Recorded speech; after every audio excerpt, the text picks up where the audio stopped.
Alors, on reprend Yehuda. Il y avait un truc extraordinaire. Tu vois, je pense que tu as plusieurs enfants, Baruch Hashem. Baruch Hashem.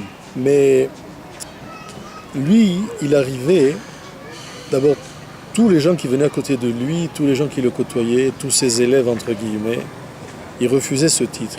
Il disait, moi, j'ai pas d'élèves et je ne suis pas votre rave. On est tous des chavérim. Bon. Mais tous ceux qui l'ont connu, ils ont un sentiment très particulier et un sentiment presque, je dirais, d'orgueil. De quoi? Que chacun pense, et ça je l'ai vérifié, chacun pense qu'il était le fils unique de Rabbi Israël. Ça veut dire que chacun pense qu'il avait une relation extrêmement unique avec lui et particulière et que les autres n'existaient pas. Que, comme si tu es le fils unique, tu vois? Que c'est ton père, c'est le fils unique, il n'y a personne d'autre, il n'aime que toi. Et alors ça, mon vieux, c'est très très difficile parce qu'il y en avait des dizaines et des dizaines qui venaient. Mais en parlant avec des camarades et des copains, même s'ils ne le disent pas, je vois qu'ils le sentent. Je vois qu'ils sentent que Rabbi Israël, il s'intéressait à eux comme si c'était le fils unique, le Ben Yachid. C'est un truc extraordinaire, ça. Moi, je ne l'ai jamais vu nulle part. Même nous, en tant que parents qui essayons de ne pas faire de différence entre les enfants, etc., je ne sais pas si nos enfants peuvent dire qu'ils se sentent le fils unique. Mais lui, Rabbi Israël, il est arrivé à ça. Et chacun qui l'a connu, ceux qui l'ont connu 10 minutes, 1 mois, 10 ans, ils ont tous, la plupart, ceux qui ont donné de même, ils ont tous cette sensation d'être le fils unique. C'est pas beau ça? Magnifique. C'est formidable, n'est-ce pas? Et tu sais combien ça te propulse dans la Avodat Hashem, ça? Tu te dis comment? Rabbi Israël, dis-moi le pétek, regarde comment il me parle, il fait attention, il me demande ceci, cela, ça te monte. Mais il n'y a rien, attention, il n'y a aucune chanoufa, il n'y a aucune, comment on s'appelle, il n'y a aucune flatterie, ni rien du tout, parce que quand il veut te dire quelque chose, Rabbi Israël, il te le dit comme il faut, tu vois. S'il connaît bien la personne, il le dit comme il faut, mais toujours sans faire de remontrance, d'une façon extrêmement fine. Il y a, à côté de cette impression magnifique qu'on a d'avoir été le fils unique, immédiatement, attaché à ça, il y a la sensation qu'on a raté le coche. J'ai parlé avec beaucoup de ceux qui l'ont connu, et ça revient toujours. On a raté le coche, on aurait dû faire plus, on aurait dû faire différemment, on aurait dû l'écouter davantage, on aurait dû être plus à l'écoute de ce qu'il voulait. Il ne faut pas oublier quand même une chose, c'est que le dernier Rosh Hashanah qu'il a vécu, et on était à Ouman, il a dit, et me l'a raconté Meir Yemini Alav Shalom, et d'autres personnes qui l'ont entendu. Moi je ne l'ai pas entendu personnellement. C'était le dernier Rosh Hashanah, mais il a dit comme ça, Enli mile daber. Je n'ai personne à qui parler. Ça veut dire personne ne me comprend. Et à Yemini, il a dit Ani choshev sheyesh li makom beYerushalayim. Qu'est-ce qu'il a dit ça, Rabbi Israël? Rabbi Israël lui dit Ani choshev sheyesh li makom beYerushalayim. On est à Ouman, dans une petite maison qui a disparu maintenant, sur le cimetière même de là où il y a Rabbi Nachman. La maison a été détruite tout de suite après la mort de Rabbi Israël. La maison a été détruite par un glissement de terrain qui a été dû à des pluies diluviennes. Elle a disparu. Mais on était là-bas, on a passé Rosh Hashanah là-bas. Et il a dit Ani choshev sheyesh li makom beYerushalayim. Ça veut dire je pense que j'ai une place à Yerushalayim. Donc ça voulait dire qu'il savait qu'il allait partir. C'était net. Et il a dit Enli mile daber. Enli mile daber, chacun va le commenter comme il veut. Ça veut dire quoi en français? Comment?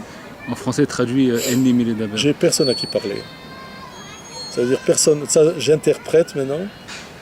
Personne ne me comprend. Personne n'a compris pourquoi j'étais là. Personne n'a compris ce que j'attends de lui. Chacun va le comprendre comme il veut. Mais chacun a cette impression aussi d'avoir raté le coche, d'avoir raté le train. Que le train est passé, on aurait pu faire quelque chose. Et ça ne s'est pas passé. On a été au-dessous de ce qu'il fallait faire. Il fallait, comme il a dit plusieurs fois, moi c'est ce que moi je pense, je l'ai compris après. Ce que je pense personnellement, je ne dis pas que c'est ça qu'il faut penser. Il a répété, il y avait une période où il répétait sans arrêt Yesh Petek et Yesh Bala Petek. Il y a le Pétek, il y a celui qui a reçu le Pétek. Et que ça veut dire ça? On ne savait pas. Et après, on l'a compris plus ou moins que Il fallait diffuser qu'il y avait un pétek dans le monde. Il fallait diffuser qu'il y avait aussi un tzaddik qui avait reçu le pétek. Ce n'était pas un pétek, il n'est pas descendu comme ça du ciel, il a été adressé à une personne. Cette personne, c'était Rabbi Israël, et on aurait dû le publier davantage. Mais comment on pouvait le faire? Il se cachait sans arrêt. Il faisait tout pour qu'on pense que c'est un vieux grand-père, que c'est une personne âgée. Il faisait tout pour ça, même ceux qui l'ont connu, il faisait tout pour se cacher, pour brouiller les pistes, pour dire des choses, faire des choses qui te désarçonnent complètement. Alors, comment on pouvait penser? On a des circonstances atténuantes, c'est sûr, mais je pense qu'on aurait pu faire plus. Et à mon avis, on aurait dû d'abord l'accepter davantage. Mais Baal Pétek, c'est pas celui qui a envoyé le Pétek? Non. On peut comprendre Baal aussi, Pétek, le non. Baal Pétek, c'est celui qui a envoyé le Pétek. Non. C'est lui le Baal, celui qui a... Le Baal Pétek, c'est celui qui l'a reçu. Comme si je te dis par exemple, j'ai un téléphone, je te donne le téléphone, tu es le Baal du téléphone. Le Baal Pétek, c'était lui. Ça veut dire S'il y a que... une lettre, je t'envoie une lettre. Ouais. Et c'est qui a envoyé la lettre? C'est moi le Baal à Mirtab. C'est Une qui a écrit? fois que tu as envoyé la lettre, elle n'est plus à toi, tu l'as envoyée à l'autre. Ah, mais c'est moi qui l'ai écrit. Et alors? T'es Alors, plus ça le veut Baal dire Pétek. tout ce qui est écrit là-bas, ça appartient à celui qui l'a Non, écrit. ça appartient à celui qui l'a reçu. C'est l'autre qui l'a reçu. Un l'a écrit, l'autre l'a reçu. Baal Pétek, ça veut dire celui qui a le pétek. Comme tu dis Baladira, c'est le Baladira. C'est le propriétaire de la maison, celui qui a la maison. Moi c'est tel que j'ai compris, le Baal Pétek, c'était lui. Parce que diffuser Rabbeinu, on n'avait pas besoin de lui pour ça. On savait bien qu'il faut diffuser l'enseignement de Rabbeinu, les livres de Rabbeinu, on le savait, tout le monde le dit ça. Ça veut dire le Baal Pétek. Pour moi, ça veut dire le Baal Pétek, il fallait mettre le projecteur sur lui. Et ça, à mon avis, j'ai une preuve de ça, c'était que lorsque le gala de Paris a été organisé, et avant qu'il vienne à Paris, la question lui a été posée parce qu'il fallait faire des affiches, annoncer qu'il y avait un gala qui allait venir. Et Rabbi Israël qui se cachait sans arrêt, qui faisait tout pour brouiller les pistes, tout d'un coup on lui pose la question, est-ce qu'on peut mettre tes photos sur les affiches et mettre le paquet et faire de la pub? Et là il dit oui. Il dit oui, on peut mettre mes photos sur les affiches. Alors ça voulait dire quoi ça? Ça voulait dire Yesh Pétek, Yesh Baal Pétek. Il y a un Pétek et il y a celui qui a reçu le Pétek. Et les deux doivent être diffusés. Et maintenant chacun le comprendra comme il veut. Moi je dis ce qu'il a dit. Il a dit à plusieurs reprises, tout le monde l'a entendu, qu'il fallait diffuser les deux. Maintenant, diffuser Rabbi Israël en tant que quoi? En tant qu'élève de Rabbi Nachman, comme c'est écrit dans le Pétek, en tant qu'autre chose, ça, chacun se le verra. Hein. Comme on dit dans le Sud, chacun se le voit. Hein. Et donc, il y a ce sentiment d'avoir raté le coche chez tous ceux qui l'ont entendu, qui l'ont connu. Et il y a aussi ce mot qu'il a dit, il a dit « plus je me dévoile et plus je reste un secret ». Ça, c'est une chose extraordinaire. Plus une personne se dévoile et plus il reste un secret. Tu as beau le dévoiler, tu n'as pas encore compris, même pas le quart du quart de ce qu'il faut comprendre sur lui. Ça reste encore une énigme pour toi. Et c'est ça, Rabbi Israël. Et ça, à mon avis, c'est sûr qu'il a obtenu parce qu'il a fait des petits stratagèmes, etc. Mais qui les lui a donné, ces stratagèmes?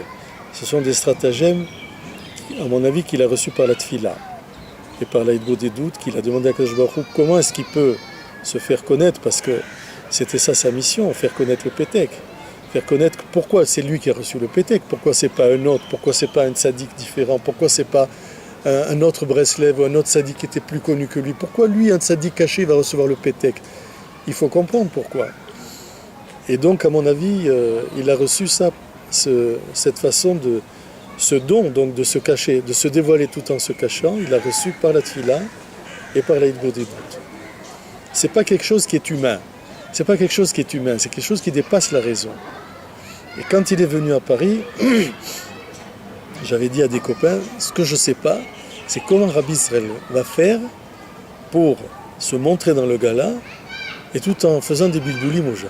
Parce que je savais qu'il allait faire des bilboulim. C'était cousu d'avance, tout le monde le savait. Mais qu'est-ce qu'il allait faire? Comment il allait faire? Et alors comment il a fait en fait? Alors comment il a fait? Quand il est venu, ceux qui ont regardé le film, il est sur Internet, il y a des bribes du film sur Internet. Il faut le regarder pendant qu'il est sur le fauteuil roulant et pendant que quelqu'un le pousse. faut regarder comment il sourit. Il sourit d'une façon qui te laisse penser des choses très très graves sur lui, tu vois. Faut regarder comment il fait ça. Et c'était un truc extraordinaire. Il avait trouvé la façon, et d'ailleurs plusieurs personnes l'ont demandé, mais pourquoi il sourit comme ça, mais pourquoi il rit comme ça? Ça les a complètement étonnés, ça leur a laissé une impression un peu difficile. Donc il vient, il fait parler du Pétek, il se montre, il reçoit des dizaines et des dizaines de gens qui viennent lui demander des brachot et tout. Ça s'est passé chez Jerry Saada, dans sa maison qu'il avait à Pantin. Il y avait des dizaines et des dizaines, c'était sans arrêt la queue qui venait, les gens qui venaient lui poser des questions, des trucs très, très difficiles des fois, des malades, quoi faire comme Chidour, des machins, tout ça. Et comment il peut rester anonyme tout en étant tellement connu, tout en se montrant tellement? C'est très très difficile, c'est un paradoxe. Et bien lui, il arrivait à faire ça. Il arrivait même à faire ça avec les gens qui étaient à côté de lui, que les gens qui le connaissaient pas bien en profondeur pouvaient tomber dans le panneau. S'il venait le voir, par exemple, quelqu'un de très connu, un rave important, etc., alors il se mettait à tousser, ou alors à dire qu'il n'entendait pas. Il fallait que quelqu'un vienne et lui traduise, soi-disant, ce que dit la personne. Et donc, effectivement, ce rave important qui venait chercher je ne sais pas quoi, il repartait en ayant des doutes très très graves sur Rabbi Israël. Et dès qu'il avait franchi la porte, Rabbi Israël redevenait comme il était, il toussait plus, il n'avait plus besoin que tu lui traduises ce que tu lui disais, il t'entendait très très bien, il te répondait très très bien, il était revenu ce qu'il était. Et quand il y avait cette personne importante qui venait chercher quelque chose qui n'était pas glatte, qui n'était pas quelque chose de louable et de transparent et d'émettre, alors Rabbi Israël le repoussait de cette façon-là. Et par contre, quand venait une personne complètement brisée, alors là, il abandonnait tout et il se consacrait à la personne. Moi, un jour, j'étais à Tzfat, une petite histoire. J'étais à Tzfat avec lui dans l'appartement et vient une femme complètement brisée, en pleurant. Je ne savais même pas qu'est-ce qu'elle voulait. Elle rentre et Rabbi Israël était en train de dire des Tehillim. Il avait un Tehillim à l'époque, il arrivait encore à lire. Il avait un Tehillim très très gros, il avait des lunettes spéciales pour pouvoir lire. Il était absorbé dans sa lecture des Tehillim.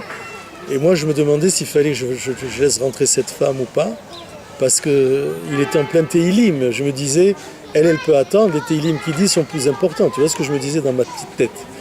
De toute façon, elle ne m'a pas demandé, elle est venue en criant, elle est rentrée. Elle s'est assise devant lui. Rabbi Israël, il a plié le livre et il a écouté. Il était extrêmement disponible, il était à l'écoute des gens. C'était un truc extraordinaire. Va maintenant chez un admour, essaye de rentrer. Il faut que tu passes d'abord par 10 shamashim et je ne te dis pas combien d'argent il faut que tu donnes pour arriver chez lui. Et là, tu rentres chez Rabbi Israël comme si c'était chez toi. Des gens qui ne l'ont pas connu, moi, une chose que j'ai jamais pu faire, d'autres n'ont jamais pu. Les gens qui n'ont pas connu, tu sais, les Israéliens, ils arrivent et en partant, ils sont tellement proches de Rabbi Israël, ils l'embrassent sur le front, comme un grand-père, comme quelqu'un qu'ils connaissent. Donc aujourd'hui, on a besoin de Rabbi Israël pour s'attacher à Rabbeinu, c'est ça que... Non, moi je dirais pas ça. On n'a pas besoin de Rabbi Israël pour s'attacher à Rabbeinu. On peut s'attacher à Rabbeinu directement. Comme c'est écrit dans l'Akdama de Likutei Moharan, que le Likutei Moharan, bien que c'est un livre extrêmement difficile, donc personne ne peut dire qu'il comprend Likutei Moharan à fond. Et puisqu'il y a marqué que c'est le Mashiach qui va... C'est le Mashiach qui va donner un pérouge sur le Likutei Moharan. Ça veut tout dire. Ça veut dire que tu as beau essayer de le comprendre, tu n'es pas arrivé encore à l'écorce de ce qu'il y a dans le Likutei Moharan. Et donc il y a écrit là-bas que, bien, c'est un livre très difficile, mais il y a marqué Sefer Shavel Ekol Nefesh. Ça veut dire que c'est un livre qui peut être compris par n'importe qui, chacun à son niveau. Même un enfant de 5 ans, tu peux lui dire une Torah de Likutei Moharan, puisque tu lui apprends déjà la Mishnah, tu lui apprends déjà des trucs très complexes, tu lui apprends déjà des psukim très difficiles, tu peux lui apprendre aussi Likutei Moharan, il comprendra, mais chacun à son niveau. Donc tu n'as pas besoin, à mon avis, tu n'as pas besoin de Rabbi Israël pour te rapprocher de Rabbeinu. Mais, par contre, alors là je dirais quelque chose, un message un petit peu révolutionnaire, un petit peu extrémiste, c'est que si tu ne crois pas au Pétek, tu ne pourras jamais comprendre l'Ikouté Moran, même à ta façon, à toi, à ton niveau à toi. On a besoin du Pétek. Ouais, tu as besoin de l'Aïmouna dans le Pétek. De l'Aïmouna dans le Pétek. Un jour, je suis venu chez Rabbi Israël, et je dis ça comme ça, mais moi, des histoires que moi j'ai vécues, il y en a qui en ont vécu 10 000 fois plus que moi. Et je lui ai dit, après une très très longue réflexion, tu vois, dans ma petite tête de petit français, je lui ai dit, je pense que, parce que je l'avais vu comment il se comportait dès qu'une personne venait, il lui mettait le pétek dans les mains et il regardait la figure de la personne. Tu sais, quand tu regardes un texte, tu es tellement absorbé, surtout un pétek, tu vois, un truc, tu es tellement absorbé dans le texte que tu ne fais pas attention que quelqu'un te détaille. Et je voyais Rabbi Israël, il avait des yeux de Röntgen, tu vois, des yeux de rayon X. Pendant que la personne regardait le pétek, il le perçait, mais vraiment perçait de son regard.